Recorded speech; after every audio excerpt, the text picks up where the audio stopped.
Saludos y bendiciones de lo alto. Hoy vamos a aprender sobre la legislación del reino de Dios. Y vamos rápidamente al concepto de lo que es legislación. Se llama legislación al grupo de principios, leyes y reglas que permiten o posibilitan organizar la vida o disposición de un Estado.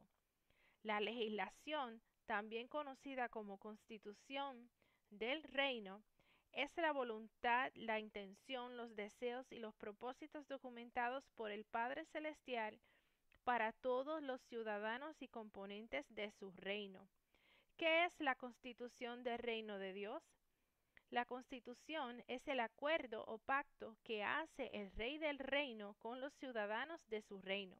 El pacto es lo que sustenta la relación del padre con sus hijos y del rey con sus ciudadanos. Ahora, ¿cuáles son los propósitos de la legislación del reino de Dios?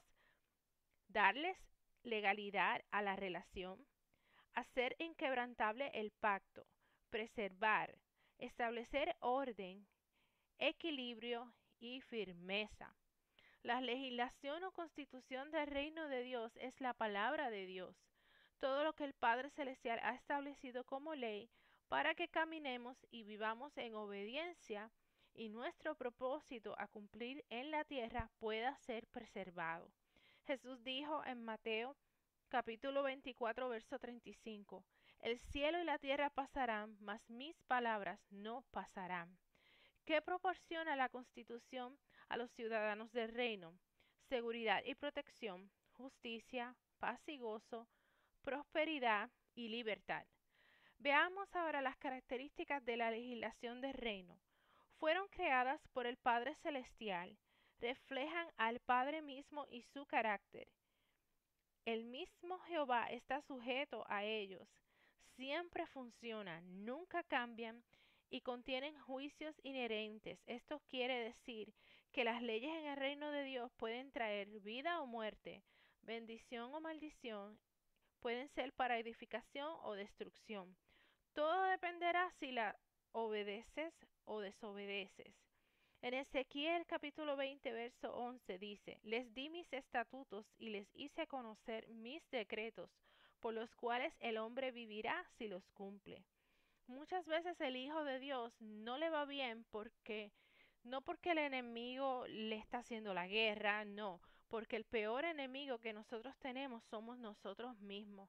Porque muchas veces los hijos de Dios no les va bien porque y no pueden avanzar en los propósitos de Dios porque hay pecado en su vida, porque la Biblia dice que saber hacer lo bueno y no hacerlo se nos cuenta como pecado. Otra razón por la cual a los hijos de Dios no les va bien es porque están caminando en desobediencia, consciente o inconscientemente, por no obedecer las leyes de Dios, lo que está escrito en su palabra.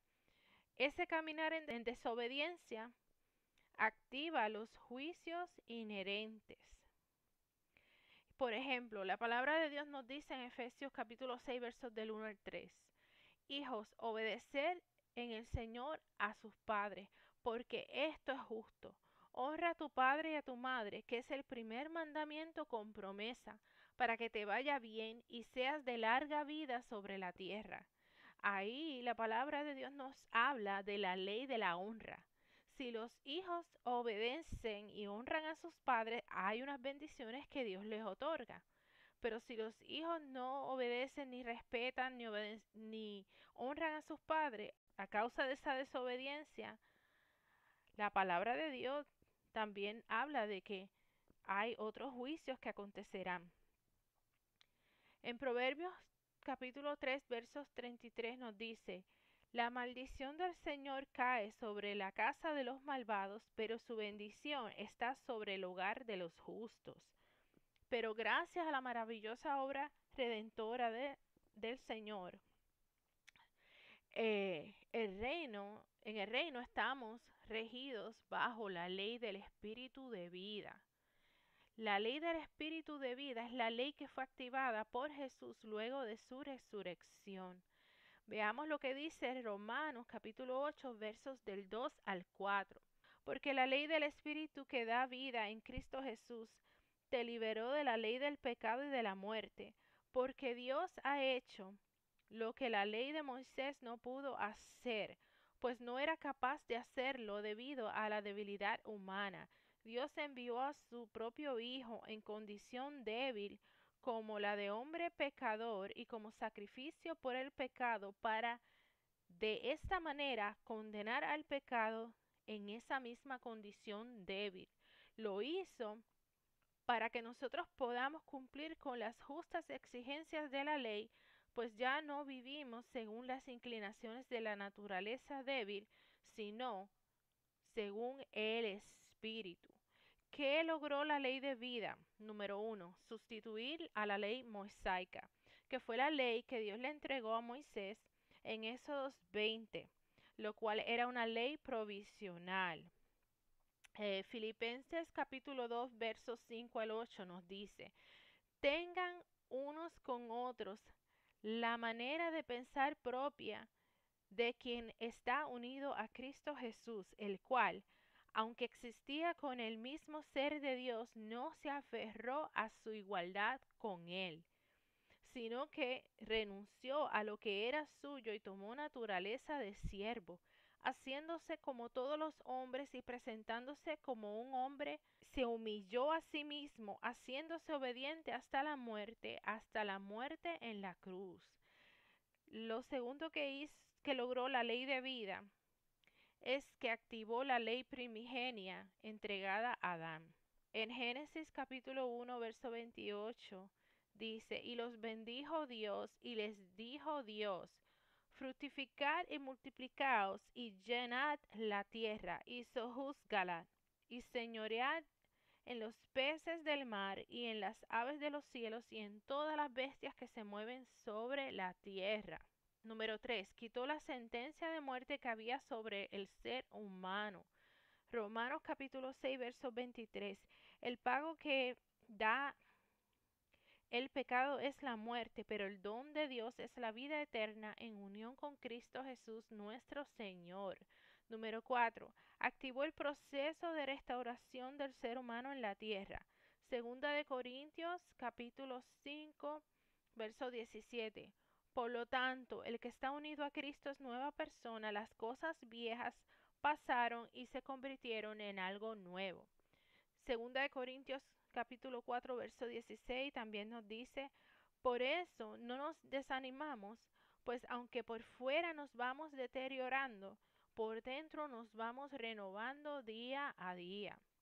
Número 5. No hay condenación para los que se sujetan a la ley del Espíritu de vida. En Romanos 8.1 nos dice, así pues, ahora ya no hay ninguna condenación para los que están unidos a Cristo Jesús. Número 6. Quien está regido por la ley del Espíritu de vida está libre de iniquidad. Veamos lo que dice en Tito capítulo 2, verso 14. Él, refiriéndose a Jesucristo, Él se entregó a la muerte por nosotros para rescatarnos de toda maldad y limpiarnos completamente haciendo de nosotros el pueblo de su propiedad, preparados para hacer el bien. Y en Hebreos capítulo 8, verso 12 nos dice, porque reconciliaré a sus iniquidades y a sus pecados, y de sus iniquidades no me acordaré más. Número 7. Rige el nuevo sacerdocio. Hebreos capítulo 6, versos del 18 al 20. Hay dos cosas imposibles: que Dios mienta y que no cumpla lo que promete. Esas dos cosas nos dan confianza a los que nos hemos refugiado en Él, nos fortalecen para continuar en la esperanza que Dios nos da, y tenemos esa esperanza tan fuerte y segura como un ancla que nos sostiene.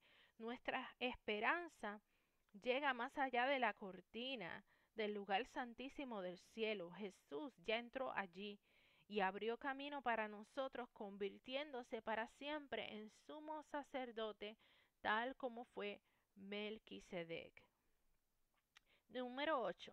Rige el nuevo templo. En 2 de Corintios capítulo 5, verso 1 nos dice, Sabemos que Dios nos tiene preparado un templo construido en el cielo para cuando nuestra carpa en este mundo sea destruida, o sea, nuestro cuerpo. Esa casa durará para siempre porque no ha sido construida por manos humanas. Segunda de Corintios capítulo 5 verso 4.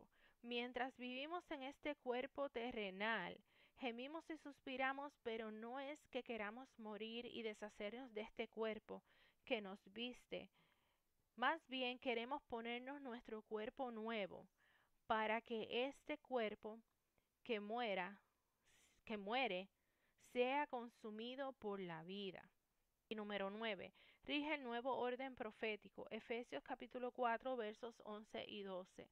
Él mismo constituyó a unos apóstoles, a otros profetas, a otros evangelistas y a otros pastores y maestros al fin de capacitar al pueblo de Dios para la obra del servicio, para edificar el cuerpo de Cristo.